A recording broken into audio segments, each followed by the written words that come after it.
मी त्या दिवशी अक्कलकोटला आलो होतो, पण दर्शनासाठी नाही. खरं सांगायचं तर मला देवावर राग होता, आणि राग असताना माणूस देवाजवळ जातो हेच मला त्या दिवशी कळलं. संध्याकाळची वेळ होती.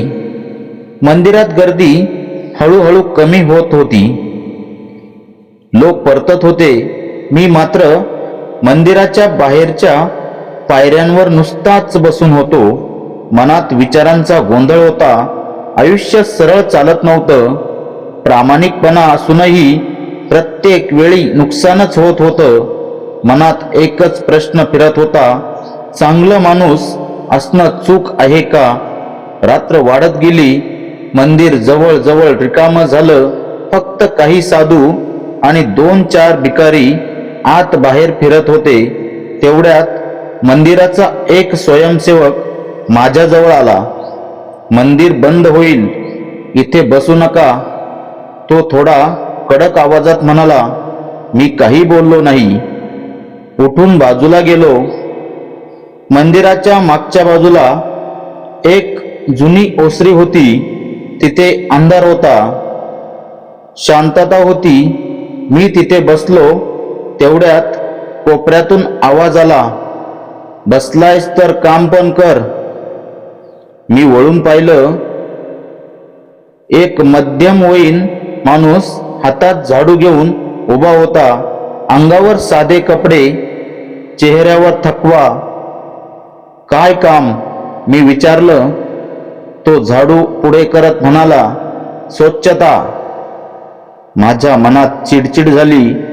मी काही नोकर नव्हतो, पण त्या क्षणी उठून नकार देण्याची ताकदही नव्हती. मी झाडू घेतला, ओस्त्री साफ करायला सुरुवात केली. धूळ, कागद, फुले सगळं जमा करत होतो. 5 मिनिट, 10 मिनिट वेळ कसा गेला कळलंच नाही. मन हळूहळू शांत होत होतं. तेवढ्यात तो माणूस म्हणाला, इथे रोज असेच काही जण येतात, बसतात, रडतात आणि निघून जातात. मी विचारलं, मग फरक काय पडतो? तो थांबला. माझ्याकडे पाहून म्हणाला, जे काम करतात ते बदलून जातात. त्या वाक्याचा अर्थ मला तेव्हा कळाला नाही. रात्र झाली, थंडी वाढली. तो माणूस निघून गेला. मी एकटाच बसलो होतो. तेवढ्यात मंदिराच्या आतून पावलांचा आवाज आला. एक साधा, भगवं कपडे घातलेला वृद्ध माणूस हळूहळू चालत येत होता. तो माझ्याजवळ थांबला. दिवसभर बसून काय मिळालं? त्याने विचारलं. मी मनातलं सगळं सांगितलं. फक्त एवढंच म्हणालो, काहीच नाही.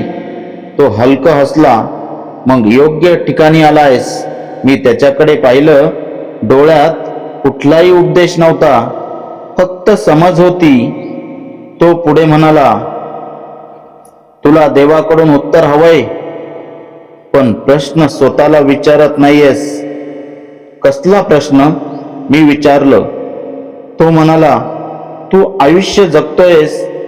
त्या एका वाक्याने माझ्या आत काहीतरी हल्लं. तो वृद्ध निघून गेला, अंधारात विरघळून गेला. मी तिथेच बसून राहिलो. दुसऱ्या दिवशी सकाळी मी परत मंदिरात गेलो. कालचा स्वयंसेवक मला पाहून थांबला. काल रात्र इथेच होतास का? त्याने विचारलं. हो, मी म्हणालो. तो आचार्याने म्हणाला, मग तुम्ही स्वामींना भेटलात? मी हसलो. कोण स्वामी?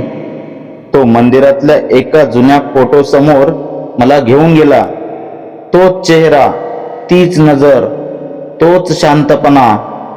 खाली लिहिलं होतं, श्री स्वामी समर्थ महाराज.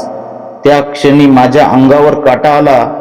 मी त्या दिवशी अक्कलकोटमधून काहीही घेऊन गेलो नाही, पण एक गोष्ट मागे ठेवून आलो, माझा राग. आणि म्हणूनच आजही जेव्हा आयुष्य अडतं मी प्रश्न देवाला विचारत नाही, मी स्वतःला विचारतो, आज मी काय केलं? ही अक्कलकोटची रात्र कथा तुम्हाला कशी वाटली? स्वामी समर्थांची कृपा तुमच्या आयुष्यात कधी जाणवली असेल तर कमेंटमध्ये जरूर सांगा. कथा आवडली असेल तर लाईक करा आणि अशीच भक्तिपूर्ण कथा पाहण्यासाठी चॅनलला सबस्क्राईब करा. श्री स्वामी समर्थ. जय जय स्वामी समर्थ.